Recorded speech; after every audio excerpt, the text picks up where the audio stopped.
Assalamualaikum warahmatullahi wabarakatuh. Perkenalkan, nama saya Dinda dengan NIM belakang 163. Di sini kita dari kelompok 1 materi 5. Di sini kita akan menjelaskan tentang tantangan pemerintahan nasional di dunia internasional. Yang pertama, dinamika dunia internasional itu dewasa. Ini tuh semakin kompleks akibat interaksi berbagai proses besar seperti globalisasi, regionalisasi, dan kerjasama antar internasional, dan ketegangan ekonomi antar negara juga. Globalisasi telah mempercepat arus informasi, barang-barang, jasa, dan manusia lintas batas negara. Tapi munculnya tantangan seperti ketimpangan ekonomi juga, erosi budaya lokal, dan kerentanan terhadap krisis global. Tapi di sisi lain juga regionalisasi yang ditandai dengan munculnya blok-blok kerjasama seperti ASEAN, Uni Eropa, dan Uni Afrika ini berfungsi sebagai respon terhadap tantangan global. Meski tidak jarang justru menciptakan persaingan antar blok dan regional. Terima kasih, akan dilanjutkan oleh teman saya. Nah, jadi ada pengertian dari globalisasi. Jadi globalisasi adalah proses yang membuat dunia semakin nyatu atau terhubung. Jadi orang-orang dari berbagai macam negara tuh bisa berkomunikasi, berdagang, dan saling mempengaruhi dengan lebih cepat dan mudah karena perkembangan teknologi, transportasi, dan informasi juga. Terus dalam hal pemerintah, globalisasi membuat negara tidak bisa berjalan sendiri. Keputusan yang diambil oleh satu negara bisa dipengaruhi oleh atau bahkan dipengaruhi oleh negara lain. Jadi contohnya, kalau misalkan ada krisis ekonomi di negara besar, negara lain ikut terdampak. Begitu juga soal isu global seperti kayak perang atau perubahan iklim, semua negara perlu kerjasama untuk menghadapinya. Terus ada karakteristik globalisasi. Jadi yang pertama ada mobilitas tinggi. Orang, uang, dan barang sekarang bisa berpindah antar negara dengan sangat cepat. Misalnya seseorang bisa kerja di luar negeri, produk di luar negeri bisa masuk dengan mudah, dan investor bisa menanamkan modal di negara manapun. Terus yang kedua ada keterbukaan ekonomi. Banyak negara membuka diri untuk perdagangan bebas, artinya barang dari luar negeri bisa masuk tanpa banyak aturan atau pajak yang ketat. Ini membuat perdagangan antar negara semakin lancar. Terus yang ketiga ada perkembangan teknologi informasi. Internet dan media sosial membuat informasi menyebar dengan sangat cepat. Orang bisa tahu apa yang terjadi di belahan dunia manapun hanya dengan hitungan detik. Jadi teknologi ini juga mempercepat kerjasama antar negara dan antar individu. Jadi yang kedua ada dampak globalisasi terhadap pemerintahan nasional. Nah, jadi ada dampak positifnya, yaitu yang pertama ada mendorong pertumbuhan ekonomi. Jadi negara-negara seperti Vietnam dan India mengalami kemajuan ekonomi pesat setelah ikut serta dalam perdagangan dan kerjasama global. Dengan membuka diri terhadap pasar luar negeri, mereka bisa mengekspor barang, menarik investor, dan menciptakan lapangan kerja. Kedua, ada peningkatan investasi asing. Jadi globalisasi membuat investor asing lebih mudah masuk ke suatu negara. Investasi dari luar negeri seperti pendirian pabrik atau proyek infrastruktur bisa membantu pemerintah membangun fasilitas publik dan membuka peluang kerja bagi masyarakat. Terus yang ketiga ada inovasi dalam pelayanan publik. Karena adanya persaingan global dan tuntutan masyarakat semakin tinggi, pemerintah terdorong untuk meningkatkan kualitas layanan publik, misalnya dengan memanfaatkan teknologi digital untuk mempercepat layanan administrasi. Terus ada dampak negatif juga terhadap globalisasi. Yang pertama ada erosi kedaulatan negara. Negara yang memiliki utang besar ke lembaga internasional seperti IMF atau Bank Dunia sering harus mengikuti aturan atau kebijakan yang ditentukan lembaga tersebut, meskipun belum tentu sesuai dengan kebutuhan rakyatnya. Hal ini bisa mengurangi kemandirian negara dalam mengatur ekonomi sendiri. Terus ada yang kedua, dominasi korporasi multinasional. Jadi perusahaan besar yang berasal dari luar negeri kadang memiliki pengaruh yang sangat besar, bahkan bisa lebih kuat dari pemerintah lokal. Mereka bisa memonopoli barang, merusak lingkungan, atau menekan pengusaha lokal yang tidak mampu bersaing. Terus yang ketiga ada kesenjangan ekonomi. Jadi globalisasi ini kadang hanya menguntungkan wilayah yang sudah berkembang, sementara daerah yang tertinggal semakin tertinggal. Akibatnya jurang antara si kaya dan si miskin itu atau kayak antara kota dan desa tuh makin lebar gitu. Ketiga, ada strategi dalam pemerintah nasional untuk menghadapi globalisasi. Jadi yang pertama itu ada penguatan institusi negara. Jadi negara ini berusaha memperbaiki cara lembaga-lembaga, terutama birokrasi atau sistem pemerintahannya. Caranya bisa lewat reformasi birokrasi, kayak membuat sistem itu lebih efisien, transparan, dan melayani rakyat dengan lebih baik gitu. Terus ada caranya juga bisa lewat kayak e-government, memanfaatkan teknologi untuk mempermudah layanan publik seperti pengurusan KTP, online, pajak digital, dan sebagainya. Terus ada peningkatan kualitas SDM, kayak melatih dan meningkatkan kemampuan pegawai negeri agar mereka tuh menjadi profesional dan jujur gitu. Selain itu, negara juga harus memperkuat lembaga hukum dan pengawasan supaya penegakan hukum itu lebih adil dan lebih bebas dari korupsi. Terus yang kedua itu ada kebijakan ekonomi nasionalis dan adaptif. Kayak berarti pemerintah itu harus membuat kebijakan ekonomi yang melindungi kepentingan dalam negeri tapi tetap bisa menyesuaikan dengan kondisi global. Kayak contohnya seperti memberi perlindungan untuk sektor penting seperti energi, pangan, atau teknologi agar tidak dikuasai oleh asing. Terus ada mendorong diversifikasi ekonomi, yaitu tidak hanya bergantung pada ekspor bahan mentah seperti kelapa sawit atau batu bara, tetapi juga mengembangkan sektor lain seperti industri pengolahan teknologi atau jasa. Nah, yang selanjutnya juga yang ketiga ada penguatan identitas nasional. Penguatan identitas nasional. Jadi agar masyarakat tidak kehilangan jati diri karena pengaruh budaya asing. Jadi negara ini perlu mencantumkan atau menanamkan di diri kayak rasa cinta tanah air. Kayak caranya seperti pendidikan karakter dan sejarah nasional, kayak mengajarkan nilai-nilai moral, budaya, dan perjuangan bangsa di sekolah agar generasi muda tahu asal-usul bangsanya gitu. Terus ada promosi budaya lokal seperti memperkenalkan kekayaan budaya Indonesia lewat media sosial, pariwisata, dan hubungan internasional atau diplomasi budaya supaya dunia tahu keunikan Indonesia itu seperti apa. Terima kasih. Nah, selanjutnya ada regionalisasi. Jadi, dalam era globalisasi ini, negara tidak lagi menjadi satu-satunya aktor dominan dalam hubungan internasional. Munculnya kerjasama regional melalui proses regionalisasi telah menjadi kekuatan penting yang mempengaruhi kebijakan dan dinamika internal pemerintahan nasional. Nah, regionalisasi ini mengacu pada proses integrasi negara-negara dalam suatu kawasan berdasarkan kepentingan bersama, baik dalam bidang ekonomi, politik, keamanan, maupun budaya.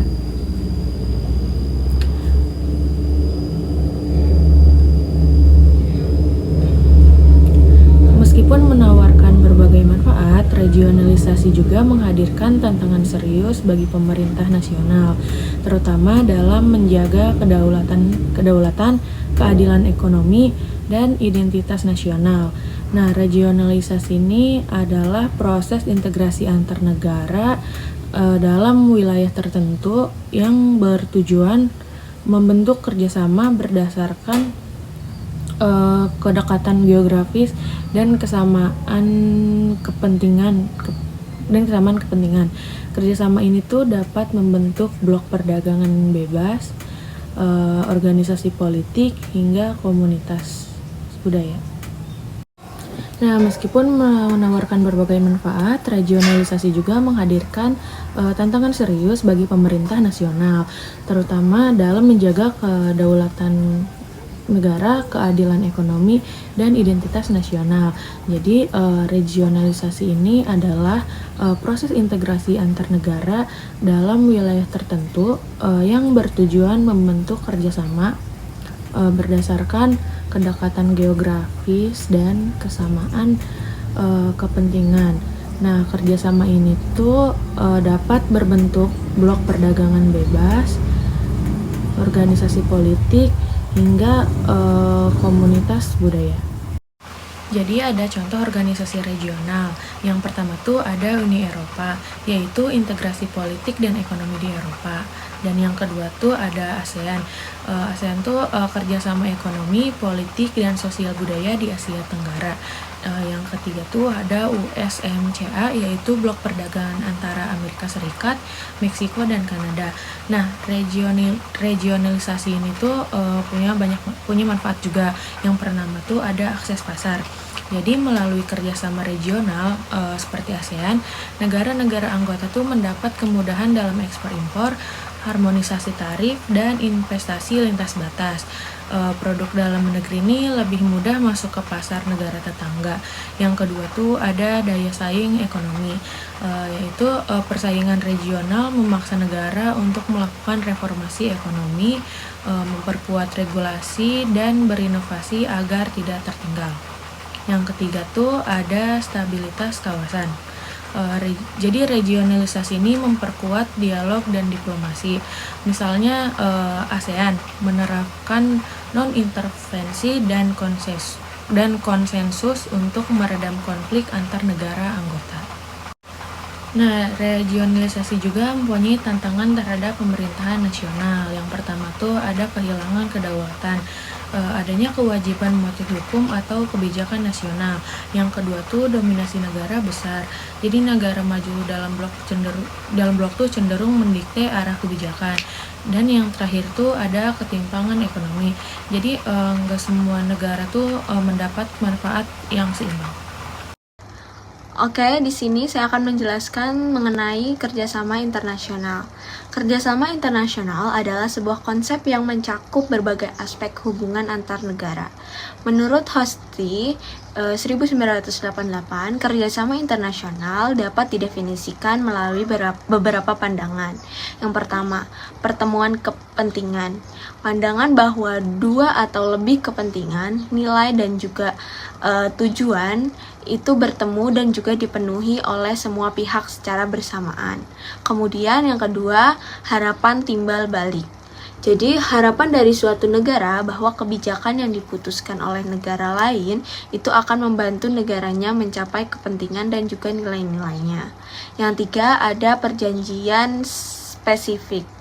Jadi adanya perjanjian mengenai masalah tertentu antara dua ataupun lebih dari negara untuk mengambil keuntungan dari kepentingan yang sama atau bahkan dari konflik kepentingan itu sendiri. Kemudian tujuan kerjasama internasional itu yang pertama adalah mengisi kekurangan di bidang ekonomi bagi setiap pihak. Yang kedua, meningkatkan perekonomian negara-negara yang saling bekerja sama. Yang ketiga, meningkatkan taraf hidup manusia, kesejahteraan, dan juga kemakmuran dunia. Yang kemudian ada faktor pendorong kerjasama internasional. Jadi ada beberapa alasan mengapa negara-negara itu perlu melakukan kerjasama internasional. Yang pertama, perbedaan sumber daya alam. Jadi, negara yang kekurangan bahan baku industri dapat bekerja sama dengan negara yang kaya akan bahan baku industri tersebut. Kemudian yang kedua, perbedaan iklim dan juga kesuburan tanah. Nah, ini tuh bisa menyebabkan perbedaan jenis tanaman. Jadi, negara itu perlu bekerja sama untuk memenuhi kebutuhan pangan ataupun komoditas yang tidak bisa diproduksi di negaranya sendiri. Kemudian yang terakhir ada perbedaan ilmu pengetahuan dan juga teknologi. Jadi negara berkembang dapat bekerja sama dengan negara yang maju untuk meningkatkan penguasaan iptek.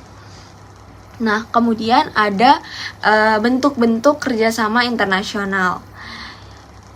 Yang pertama ada kerjasama bilateral, jadi antara dua negara, contohnya Indonesia dengan Singapura. Kemudian ada kerjasama regional. Jadi kalau kerjasama regional itu adalah kerjasama negara-negara dalam satu kawasan, contohnya itu ASEAN. Kemudian yang terakhir ada kerjasama multilateral. Ini adalah antara beberapa negara yang saling membantu, contohnya di IMF. Kemudian di sini saya akan menjelaskan tentang tantangan-tantangan kerjasama internasional. Nah, yang pertama ada konflik kepentingan nasional dan kedaulatan. Jadi setiap negara memiliki prioritas dan juga kepentingannya masing-masing. Terkadang ini tuh dapat jadi pertentangan dengan tujuan kerjasama yang kolektif. Kemudian nasionalisme dan juga proteksionisme itu menjadi kebangkitan sentimen nasional yang seringkali mendorong kebijakan proteksionis seperti tarif dan juga kuota impor. Nah, ini tuh dapat menghambat semangat perdagangan yang bebas dan juga kerjasama multilateral. Nah, negara yang cenderung memprioritaskan kepentingannya sendiri ini di atas kepentingan global itu yang biasanya jadi faktor penghambat juga. Kemudian masalah kedaulatan. Jadi kedaulatan negara adalah isu yang paling sangat-sangat sensitif. Negara-negara yang mungkin enggan tunduk pada aturan ataupun rezim-rezim internasional yang dianggap itu tuh dapat merusak otoritas nasional mereka, terutama dalam isu-isu sensitif seperti hak asasi manusia ataupun konflik wilayah. Kemudian yang nomor 2 ada ketimpangan kekuatan dan juga sumber daya. Kesenjangan antara negara-negara maju dan juga negara-negara yang berkembang ini tuh menciptakan dinamika yang tidak seimbang dalam kerjasama internasional.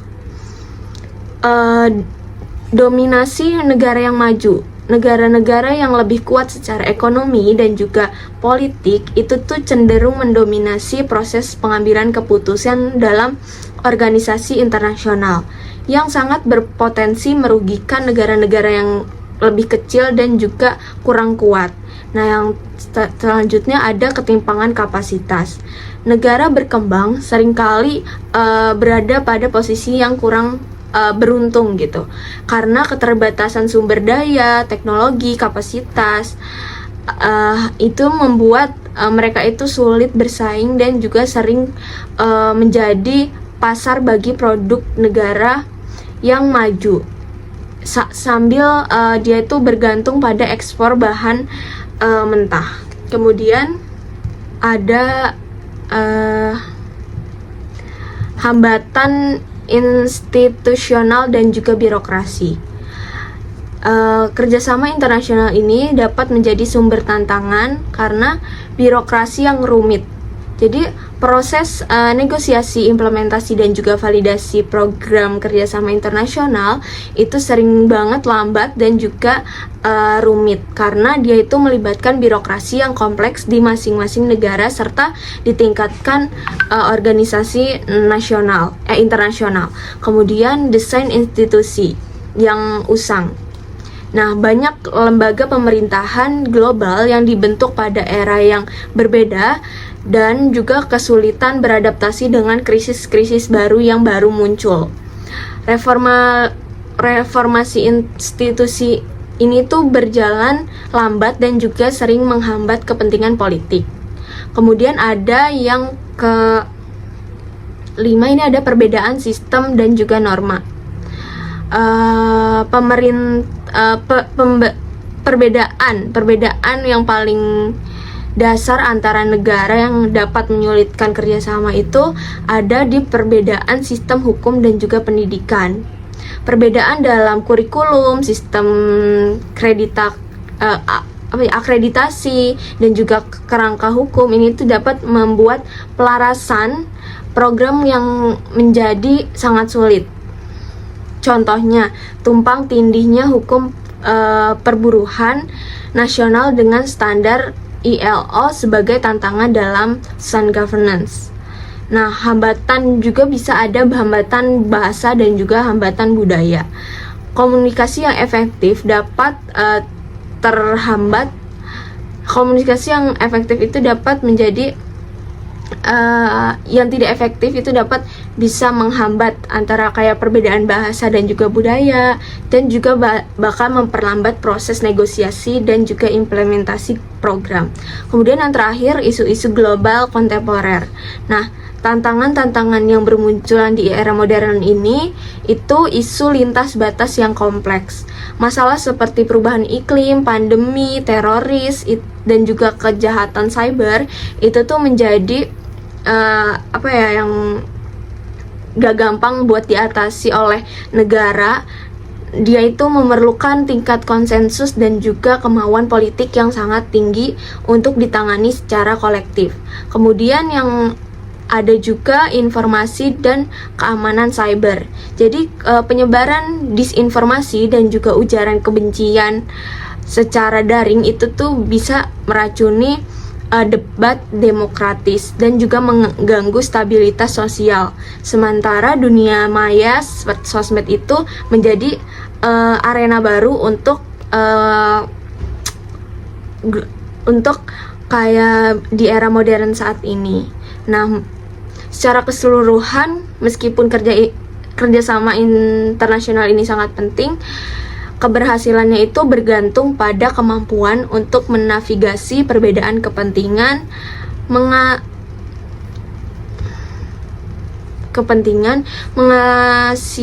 mengatasi ketidaksetaraan, mereformasi institusi, dan juga membangun kepercayaan di antara semua pihak yang terlibat.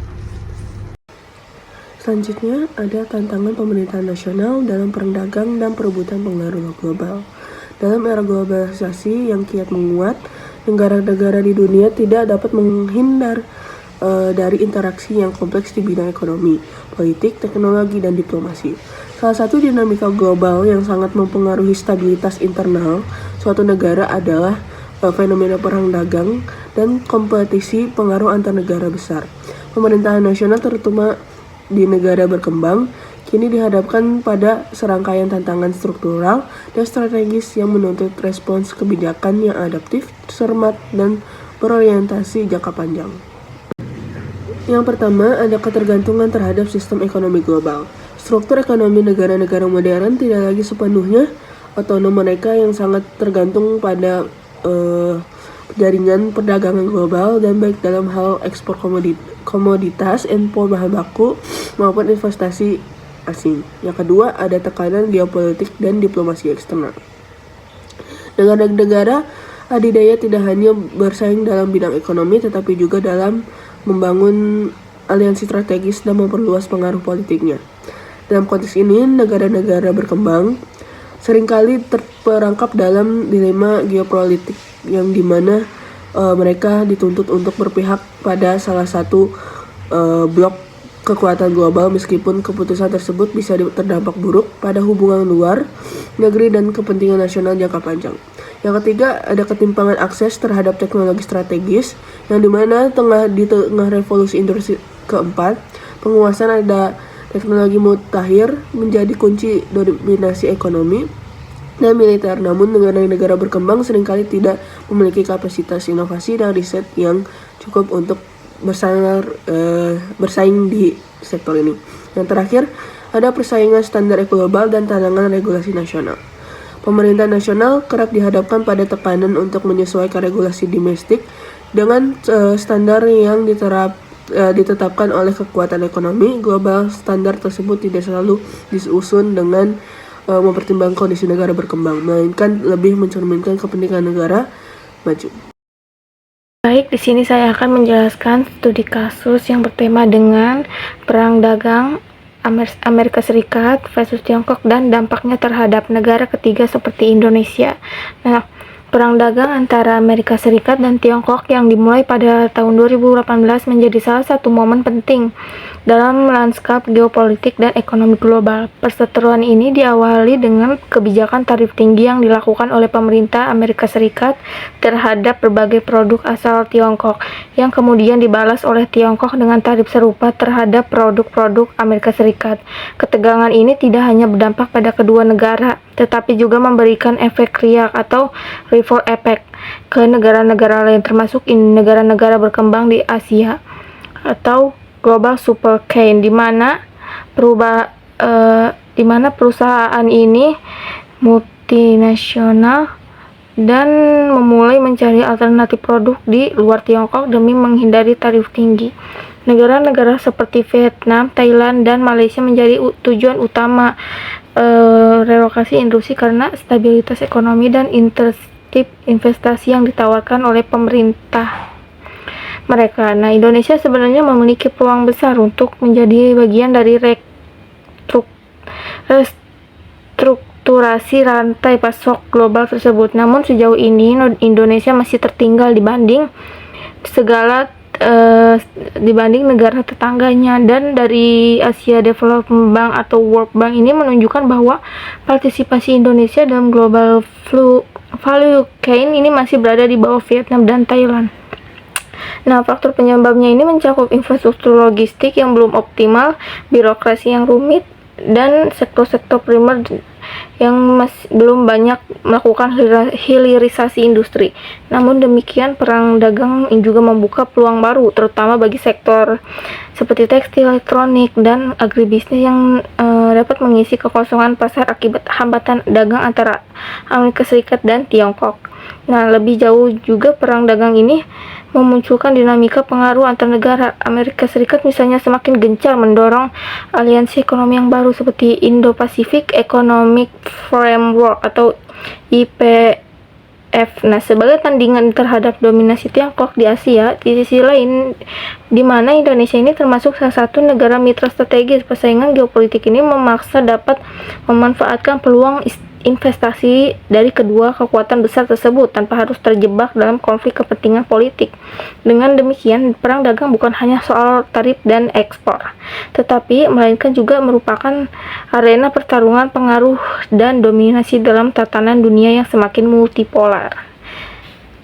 Selanjutnya akan dibacakan oleh teman saya. Jadi kesimpulan dari presentasi hari ini, kita bisa mengetahui di mana dinamika dunia internasional yang dipengaruhi oleh globalisasi, regionalisasi, kerjasama internasional, serta kompetisi geopolitik seperti perang dagang telah menciptakan tantangan besar bagi pemerintahan nasional. Globalisasi membuka peluang besar dalam bentuk pertumbuhan ekonomi, arus investasi, dan inovasi teknologi.